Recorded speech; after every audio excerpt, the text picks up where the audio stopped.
নাগেশ্বরী চা বাগানের কর্মী যারা, চা শ্রমিক যারা, তারা আমাকে দেখা করে নাগেশ্বরীর সমস্যা বললেন। আচ্ছা, আমাদেরকে মানে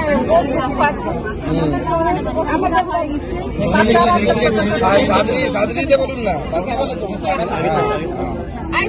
ऑफिस में मीटिंग करा थी, एक दिन मीटिंग कर ली, कोई दिन भी मैनेजर हम कर मैंने बगान कर ऑफिस में नहीं बैठा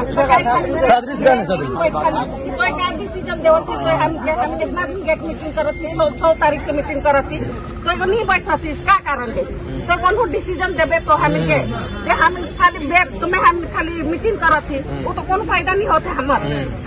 आज पूजा मुख में कोई जनक 2 दिन सर बोनस तो देना चाहिए, बोनस तो देना चाहिए।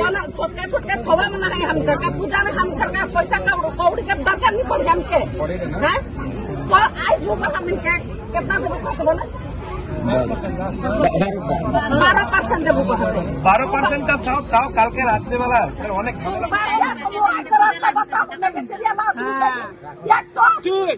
फांसी लगाई दे। ठीक ठीक एकदम फांसी लगाई दे, सीधे मुरे रोज मोरे से आता है, एक दिन मर जा।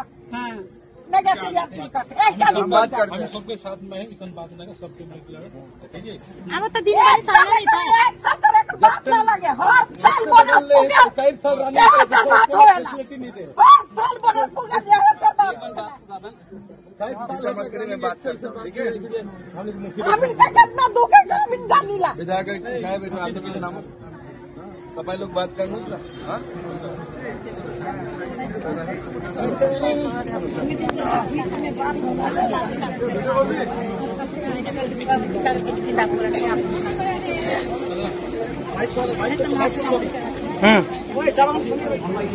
নাগেশ্বরী চা বাগানের কর্মী যারা, চা শ্রমিক যারা, তারা আমাকে দেখা করে নাগেশ্বরীর সমস্যা বললেন।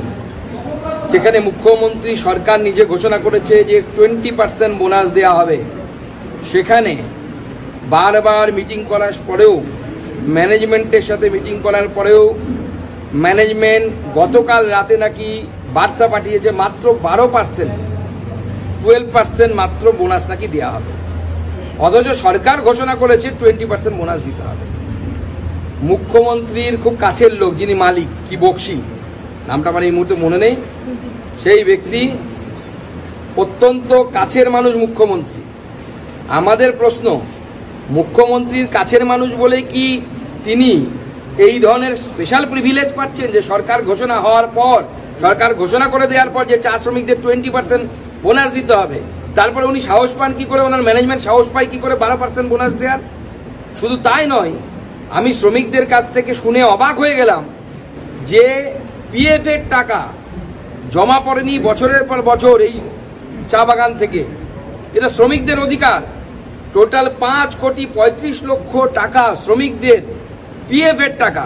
সেই টাকা এই বাগানের মালিক, যিনি মুখ্যমন্ত্রীর কাছের লোক, মুখ্যমন্ত্রীর ভাই বলতে গেলে, তিনি জমা করেননি। আমরা পরিষ্কার বলতে চাই যে শ্রমিকদের পাওনা গন্ডা মিটিয়ে দিতে হবে। আজকে এই শ্রমিকরা এখানে লেবার কমিশনারের বাড়ির সামনে ধর্ণা করছে, এরপর আমরা কিন্তু বাধ্য হব, প্রয়োজনে আমরা ট্রেনের টিকিট কেটে এই শ্রমিকদেরকে নিয়ে যাব, নিয়ে গিয়ে ওই মালিকের বাড়ির সামনে, মুখ্যমন্ত্রীর বাড়ির সামনে ধর্ণাতে বসাবো, যদি এদের বোনাসের দাবি পূরণ না হয়।